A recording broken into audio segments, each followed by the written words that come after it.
Bible గ్రంథంలో నుంచి మోషే గారిని జమ్ము పెట్టిలో చేసినప్పుడు వాళ్ళ అమ్మాయి చేసి నీళ్ళు లోపలికి రాకుండా లోపల బయట కీళ్ళు, చెట్టులోంచి వచ్చింది ఆ గమ్ము.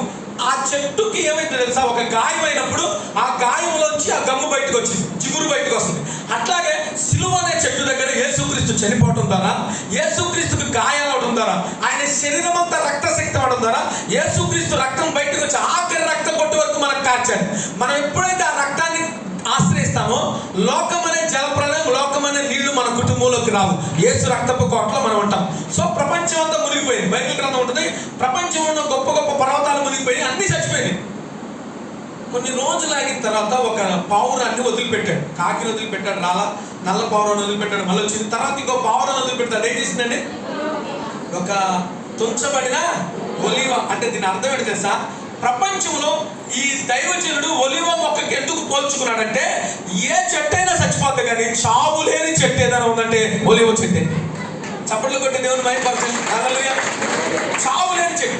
అతను ఇప్పుడు అన్నాడు తెలుసా, నాకు నా దేవుడికి, ఈ ఒలివ చెట్టు ఏం చెప్తుందంటే, నాకు నా దేవుడికి ఉన్న బంధానికి చావు లేదు. ఏమా చావు ఉన్న దేవుడికి మనకున్న బంధానికి? ఈ లోకంలో బంధాలు ఉన్నాయి. అమ్మ అనే బంధం ఉంది, అమ్మ చనిపోతే ఆ బంధం తెగిపోదు. నాన్న చనిపోతే ఆ బంధము తెగిపోదు. నా వైపు చూడండి, బయట ఉన్నవాళ్ళు లోపల ఉన్నవాళ్ళు. యేసుక్రీస్తుతో నీ బంధం ఎలా ఉంటుందో తెలుసా, యేసుక్రీస్తుతో నువ్వు చనువుగా మార్చబడాలి. చనువు అని అందరూ, చనువు అంటే నెత్తికెక్కి కూర్చోవడం కాదు, ఏది పెడితే అది అడగటం అనమాట. ఏ కష్టం వచ్చినా దేవుణ్ణి అడిగేదాన్ని చనువు అంటారు. చనువైన ప్రార్థన అని అందరూ అర్థమయ్యేటట్టు చెప్తారు. యోహాను గారు ఉరిమేటి వాడు అని పేరు పెట్టారు. యోహానికి ఉరిమేడు కోపం ఎక్కువ, అగ్ని దించేద్దాం అంటాడు. అలాంటి వ్యక్తి తన ఉరిమైన స్వభావాన్ని తీసేసుకొని సాత్వికంగా మారిపోయి కోపాన్ని నడుచుకుంటే దేవుడు ఏం చేశాడు సార్, ఆయన రొమ్మును ఆనుకునే శిష్యుడిగా మార్చాడు. ఎంత చనువు వచ్చిందంటే, రొమ్మును ఆనుకునేంత. దేవుడితో చనువు ఉన్నవాళ్ళు వేకువజామున వేసి ప్రార్థన చేస్తారు.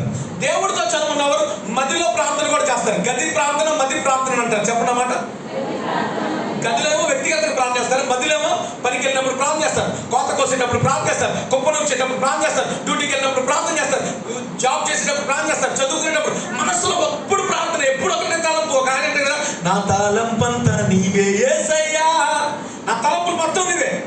చనువైన ప్రార్థన, దేవుడితో చనువుగా ఉండాలి, దేవుడితో బంధం తెగిపోకూడదు. దావీదు అన్నాడు, నేను ఎందుకు పచ్చని ఒలివ చెట్టుకున్నాను తెలుసా, నాకు దేవుడికి మధ్యలో ఒక బంధం ఉంది, అది చనిపోదు, అది విడిపోదు.